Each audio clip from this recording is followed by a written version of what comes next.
Assalamualaikum warahmatullahi wabarakatuh. Kami dari kelompok 3 mau menjelaskan tentang teori feminisme dan penerapannya. Kita ada 4 orang, yaitu saya sendiri, Kandias dengan NIM 112, ada Putra NIM 126, Sela NIM 170, dan Reza NIM 182. Jadi dalam teori-teori komunikasi gender itu ada 8, yaitu yang pertama ada Julia Kristeva, yang kedua ada teori Judith Butler, yang ketiga ada Fakih, yang keempat ada June Henam, yang kelima ada Mary Wollstonecraft, yang keenam ada Rich, yang ketujuh ada Geoffrey, dan yang terakhir ada Irhomi. Yang pertama yaitu teori dari Kristeva. Kristeva memperkenalkan adanya konsep feminisme dasar bahwa tubuh perempuan merupakan alat pemuas laki-laki dan alat reproduksi. Di sini seorang perempuan memang benar-benar menjalankan fungsi biologisnya. Inilah yang fungsi dasar yang membedakan dari makhluk Tuhan yang lainnya. Namun, karena fungsi ini cenderung diabaikan dan dimanfaatkan atas nama kepuasan sementara, maka Kristeva itu merasa perlu untuk melengkapi fungsi perempuan yang kedua, yaitu perempuan adalah tubuh maternal. Yang kedua ada teori dari Judith Butler. Butler menyebutkan fondasionalisme dari feminisme dengan pusat perhatiannya pada perempuan sebagai subjek. Ia melihat ini sebagai bagian dari kekuasaan yuridiksial Foucauldian yang menghasilkan subjek termasuk perempuan. Yang mana perempuan itu bukanlah sebuah dasar yang diberikan secara tunggal, tapi lebih sebagai konstruksi yang bervariasi. Ini berarti bahwa perempuan adalah sebuah konstruk budaya yang bermacam-macam dari satu waktu ke waktu yang lain dan dari satu tempat ke tempat yang lainnya. Dan untuk teori selanjutnya akan dijelaskan oleh teman saya. Teori yang ketiga adalah menurut Fakih, menjelaskan bahwa feminisme adalah sebuah pemikiran atau gerakan yang berupaya menghapuskan penindasan dan diskriminasi terhadap perempuan, menciptakan masyarakat yang adil bagi semua tanpa diskriminasi berdasarkan jenis kelamin, ras, kelas, ataupun latar belakang lainnya. Menurut Fakih, dalam bukunya berjudul Analisis Gender dan Transformasi Sosial, gender adalah konstruksi sosial yang mengatur peran, fungsi, dan tanggung jawab laki-laki dan perempuan dalam masyarakat. Fakih menjelaskan ada beberapa poin penting terkait dengan pemahaman tentang gender. Yang pertama yaitu gender sebagai konstruksi sosial, yang kedua ketidakadilan gender, yang ketiga budaya patriarki, dan yang keempat perubahan melalui komunikasi. Dan teori yang keempat ada teori dari June Henam. Menurut June Henam, di dalam buku Feminis, kata feminisme itu bisa diartikan sebagai pengakuan tentang ketidakseimbangan kekuatan antara dua jenis kelamin dengan peranan wanita berada di bawah pria. Menurut buku yang diciptakan di 2007 ini menjelaskan beberapa aspek penting dari feminisme dan komunikasi. Meskipun tidak dijelaskan secara spesifik tentang teori komunikasi yang formal, tapi dalam buku ini juga membahas peran penting komunikasi dalam menyebarkan gagasan feminisme dan mengubah pandangan masyarakat terhadap gender. Hanam juga menyebutkan bahwa komunikasi adalah elemen kunci dalam menyebarkan ide-ide feminisme dan memperjuangkan kesetaraan gender. Melalui komunikasi, ide-ide feminis dapat menyebar, membangun solidaritas, dan juga menentang struktur kekuasaan yang patriarki. Selanjutnya, menurut Mary Wollstonecraft, dalam bukunya The Right of Woman pada tahun 1972, mengartikan feminisme adalah suatu gerakan emansipasi wanita, gerakan dengan lantang menyuarakan tentang perbaikan kedudukan wanita dan menolak perbedaan derajat antara laki-laki dan wanita. Ada beberapa poin yang disampaikan oleh Mary. Yang pertama yakni kesetaraan gender dalam pendidikan. Mary percaya bahwa perempuan harus memiliki akses yang setara dengan laki-laki dalam hal pendidikan.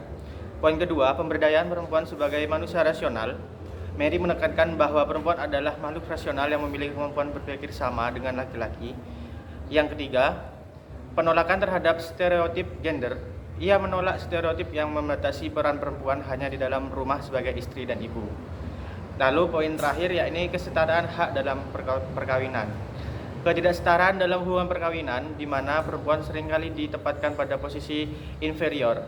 Ia menekankan bahwa hubungan antara suami dan istri harus berdasarkan kesetaraan, bukan dominasi satu pihak.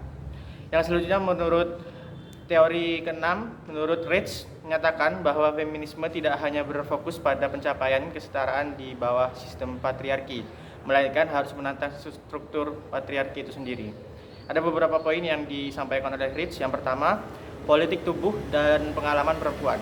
Ia percaya bahwa pengalaman tubuh perempuan termasuk menstruasi, kehamilan, dan melahirkan seringkali diabaikan atau stigmatisasi oleh masyarakat patriarki. Pengalaman tubuh ini perlu diakui dan dihargai sebagai bagian penting dari pengalaman perempuan dan perjuangan feminisme. Poin selanjutnya yakni pemberdayaan melalui kesadaran perempuan. Berfokus pada kesadaran perempuan yang didasarkan pada pengalaman kolektif perempuan dan solidaritas di antara perempuan. Solidaritas antara perempuan adalah kunci untuk membongkar sistem patriarki dan menciptakan ruang bagi kebebasan perempuan. Poin selanjutnya yakni lesbian existence atau keberadaan lesbian yang merupakan mencangkup tidak hanya hubungan seksual antara perempuan tetapi juga semua bentuk ikatan emosional, intelektual, dan sosial di antara perempuan. Konsep ini menyoroti pentingnya hubungan perempuan dengan perempuan dalam konteks feminisme, tidak selalu dalam kerangka seksual, tetapi lebih kepada ikatan solidaritas dan perlawanan terhadap patriarki. Untuk poin selanjutnya akan dijelaskan oleh teman saya. Thank you. Selanjutnya adalah teori Geoff. Menurut teori Geoff, feminisme adalah gerakan terorganisasi yang berfokus pada perjuangan hak-hak dan kepentingan perempuan dalam berbagai aspek kehidupan. Teori ini menyatakan bahwa jika perempuan memiliki hak yang setara dengan laki-laki, mereka juga berhak untuk bebas menentukan hidup dan keputusan mereka sendiri sebagaimana laki-laki telah melakukannya selama ini. Kebebasan ini mencakup berbagai bidang, termasuk hak untuk bekerja, berpendidikan, berpolitik, hingga hak reproduksi, di mana perempuan diberi kebebasan penuh untuk menentukan jalan hidupnya tanpa adanya hambatan atau tekanan dari norma-norma sosial yang patriarkal. Dalam konteks feminisme, kesetaraan gender berarti memberikan ruang bagi perempuan untuk menjalani hidup dengan otonomi penuh, tanpa pembatasan yang didasarkan pada stereotip gender atau diskriminasi. Pandangan ini menegaskan bahwa kesetaraan tidak hanya tentang persamaan hak formal, tetapi juga penghapusan struktur-struktur sosial yang secara sistemik merugikan perempuan. Selanjutnya ialah teori Irhomi. Menurut Irhomi, feminisme adalah gerakan kaum perempuan yang berupaya untuk memperoleh otonomi atau kebebasan dalam menentukan hidup dan nasib mereka sendiri. Gerakan ini bertujuan untuk menentang segala bentuk penindasan, diskriminasi, dan ketidakadilan selama ini, membatasi peran dan kebebasan perempuan dalam masyarakat. Dengan memperoleh otonomi, perempuan memiliki hak untuk membuat keputusan terkait pendidikan, karir, kehidupan pribadi, serta hak-hak reproduksi mereka tanpa tekanan atau batasan dari struktur sosial patriarkal yang selama ini mendominasi.